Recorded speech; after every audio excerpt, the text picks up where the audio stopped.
Je voulais aussi revenir sur ce qui va sortir donc à mi-février.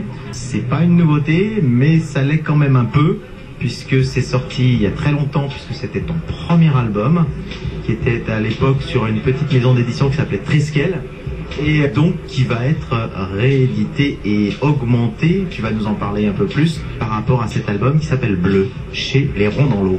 Oui, tout à fait. Donc, c'est un album qui est sorti il y a 10 ans, mon premier album aux éditions Triskel, en 2001, et que Marie Moinard, l'éditrice des Ronds dans l'eau, voulait absolument dans son catalogue parce qu'elle avait beaucoup aimé ce titre quand il était sorti. À l'époque, elle était chroniqueuse sur Scenario.com, elle avait fait un très beau papier. Et cet album qui traite un peu des violences sur les enfants s'intégrait vraiment bien à son catalogue et entre guillemets son fond de commerce, sa petite différence éditoriale par rapport dans le milieu de la BD qui est un petit peu unique et qui fait son genre. C'est, on va dire, les sujets des femmes battues, la violence, les sujets un petit peu d'actualité, oui, tout ce qui concerne d'humanisme, de liberté, de choses comme ça. Voilà. Et donc, du coup, cet album-là, sachant qu'il était libre de droit, parce qu'à l'époque c'était mon premier album, j'ai pas signé de contrat. C'était un éditeur qui faisait tout sans contrat, donc le bouquin étant libre de droit, et elle ayant envie de le rééditer, il m'a fallu un peu de temps, j'avoue, moi, pour le faire, parce que ayant changé de nom, c'était signé sous mon vrai nom, ayant changé de style graphique, c'est un 46 pages classique d'aller vers le roman graphique, enfin, ça n'avait plus rien à voir avec ce que je suis et ce que je fais actuellement. Donc j'ai mis du temps à me faire à l'idée de le revoir ressurgir du passé comme ça, et de se dire, ah, merde, c'est un premier album, il est plein de défauts, de maladresse, qu'est-ce que les gens vont en penser, tout ça. Donc, à force qu'entre guillemets, elle me travaille au corps et que je réfléchisse à la façon de présenter les choses, et en parlant avec un ami auteur et une libraire, j'ai rajouté une préface qui explique ce cheminement que j'ai fait dans ma tête en 10 ans et pour cet album, le travail que j'ai refait au niveau du scannage, refaire la bichromie, parce que c'est un album en bichromie, retoucher, s'empêcher de retoucher le dessin, mais ne pas hésiter à remettre des aplats noirs de temps en temps quand il faut pour bloquer la lecture et, comment dire, mieux organiser le sens de lecture de la page. C'est des choses que j'avais pas osé faire parce que timidement, c'est un premier album, on n'ose pas des fois, alors que 10 ans plus tard on se dit bah oui, là il faut, là allons-y Franco, on balance un aplat parce qu'il faut. Donc j'avais un regard que j'avais pas à l'époque. Donc du coup il y a une préface qui n'était pas la première fois et il y a un épilogue qui est l'idée de Marie sur ce qui est devenu le petit Nicolas. Le héros s'appelle Nicolas, un enfant de 8 ans, et donc j'ai essayé d'imaginer ce qui était devenu 20 ans plus tard, un peu comme j'aurais pu imaginer ce que moi j'étais devenu, puisque il y a beaucoup de moi dans cet album par rapport à sa relation avec son père, notamment dans l'histoire. Donc j'ai essayé un peu de deviner ce qu'il aurait pu devenir, et du coup cet épilogue de 3 pages qui n'y avait pas dans la première mouture est dessiné avec mon trait par lequel les gens me connaissent, et je le ramène un peu vers le polar puisque Nicolas entre-temps est devenu policier à la brigade de protection des mineurs à Paris.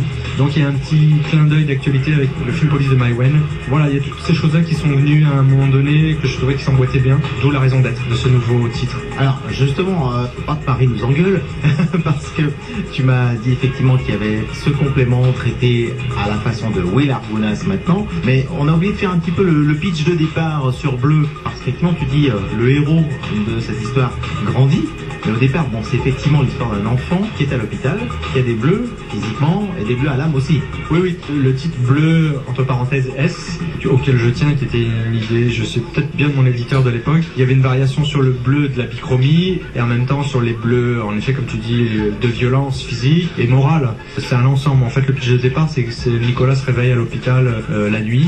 Il se souvient plus ce qui lui est arrivé, et donc l'album a un petit côté polar intimiste parce que il y a un album pour dénouer le fil et comprendre ce qui lui est vraiment arrivé. Donc il y a un petit suspense sur l'auteur qu'est-ce qui lui est arrivé et l'auteur de certaines choses, et intimiste parce qu'on est vraiment dans la relation humaine et le rapport avec le plus d'amour possible au sens pur du terme entre un père et son fils. Donc c'est vraiment des choses que j'ai vraiment essayé de faire passer dans cet album-là, de petites scènes comme ça d'heure en heure, de jour en jour, parce que ça se passe sur une durée assez courte comme souvent je fais dans mes albums. Ça, je n'ai pas d'explication pour ça. Là, ça se passe sur une semaine pendant les vacances de Noël. Mais voilà.